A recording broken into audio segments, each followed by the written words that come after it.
All right, so if you got a Mazda CX-50 and trying to put on your crossbars, so here's some stuff you want to know. Number one, there's some tape on top of the bars that shows which way it's supposed to go. That points toward the front of the vehicle. So if you notice, I have the bars on the ground as they would be on the vehicle. But when you look at the back, you notice how that angle there. Angle out and angle out.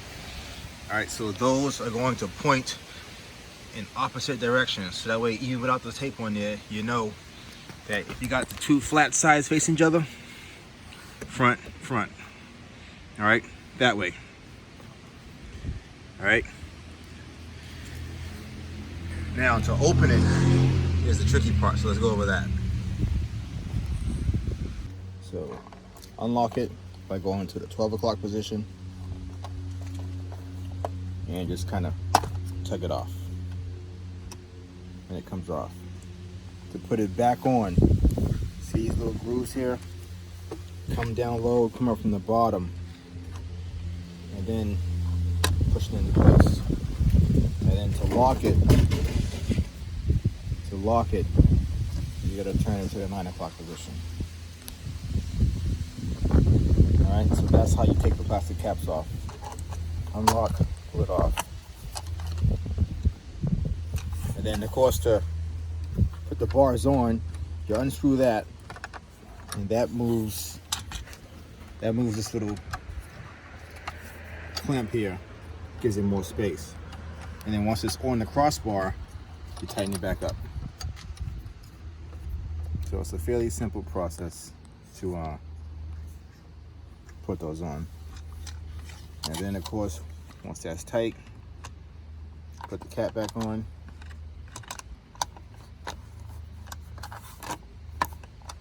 Oops. Gotta put the key back in the unlock position.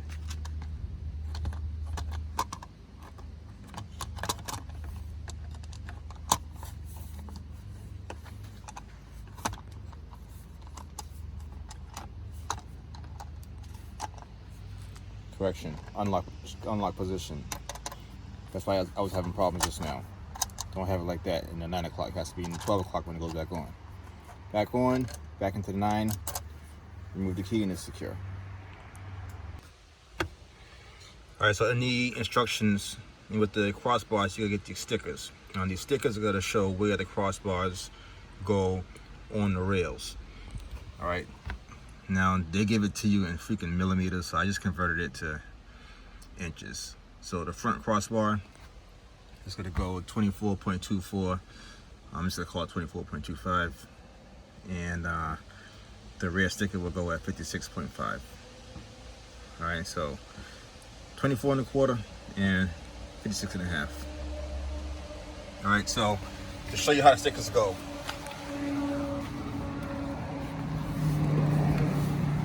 I got my little flexible measuring tape there, and I measured from here back 24.25 inches.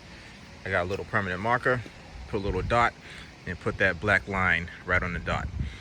So when you mount the crossbar, the back of it is gonna go right up to that line. All right, and then for the rear, it's going to be 56.5. All right, and again, put the back of the crossbar right up to the line. And so you'll have these every time you got to put them on and take them off, so you know exactly where to put them at.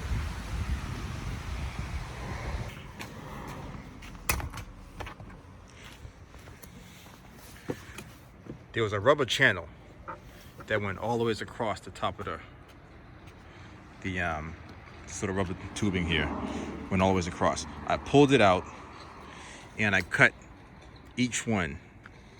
I cut a 26.5 inch piece for each one, because that gets these things pretty much in the center. So that covers that center space. And then with the remainders, I cut both of them in half, and I'm just sliding them in there. Just like this, just like that. And I just slide it in until it reaches the freaking connection point here, and now it looks pretty clean. All right, and then just cut the slack off on the other end. All right, so that's how I'm doing that.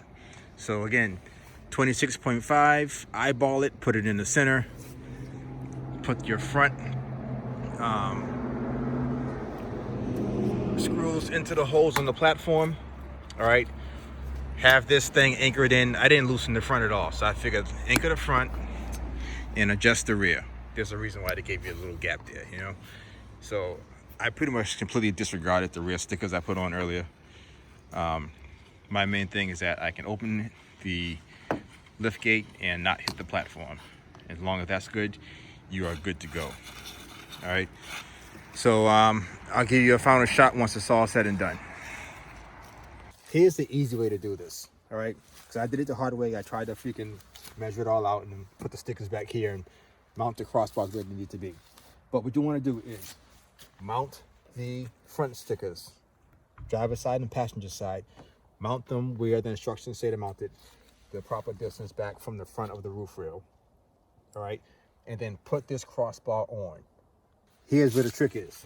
On the rear crossbar, don't even worry about the stickers. Just put the crossbar on about right here. You can see where the sill for the window is. Line it up with about that. Put it on, but don't tighten it, all right? Then put the roof platform on, all right?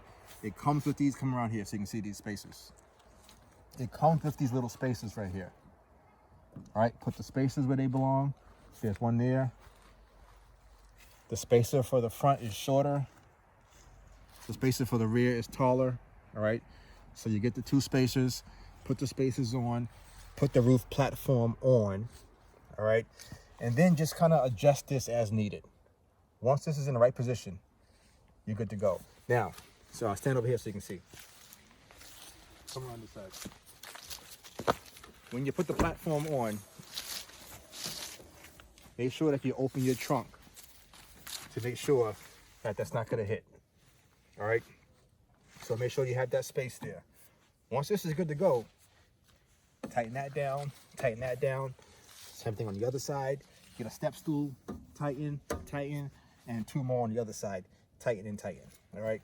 So that's the easy way to put the platform on. If I had to take the platform off, I would probably just open, unscrew, and just lift the whole thing up as one piece, all right?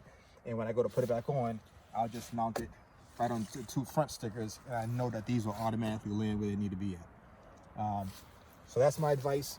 A lot of folks talk about the wind noise. You will get some wind noise when you have these the roof rack on, but you do kind of get used to it. My wife complains that she can hear it when I call her on the phone on the Bluetooth, so I just text her instead of calling if I'm on the highway. But at lower speeds, it's negligible, so you'll be fine. All right, so this is the roof rack, and again, I got this because I'm a pickup truck guy, but I had to get rid of my truck. It was getting up there in the miles, and I'm looking to get another one, but the prices are kind of up there.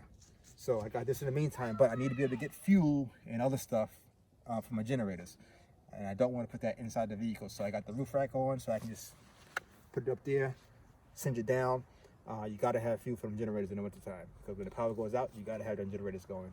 All right, so this is my go-to, so I can carry stuff that I don't want to put inside the vehicle. I think it's well worth the money. Oh, one more thing. When you're out messing around and getting dirty, these little covers right here, they're washable, they're waterproof. These are great. Come around so you can see the seat cover. That's the company. All right, they make a pretty good seat cover. It goes right on the seat. It's easy to just take out, throw it in the wash, and you're good to go.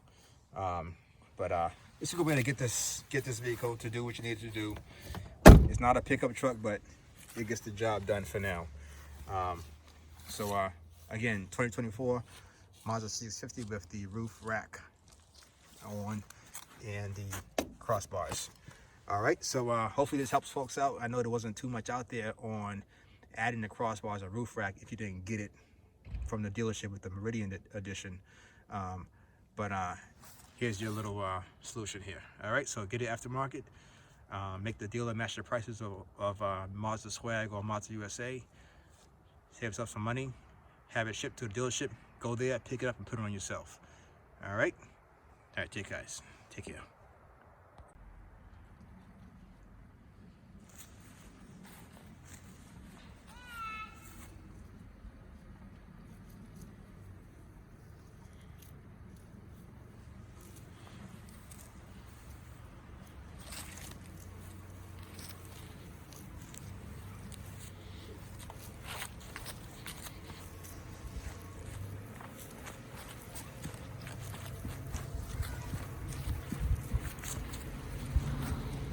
Watch out for these rocks. Come close to this side. Keep coming.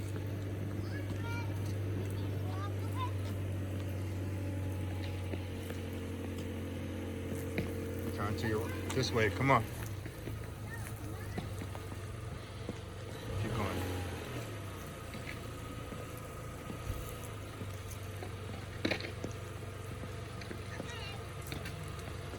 All right, it's good. Stop right there.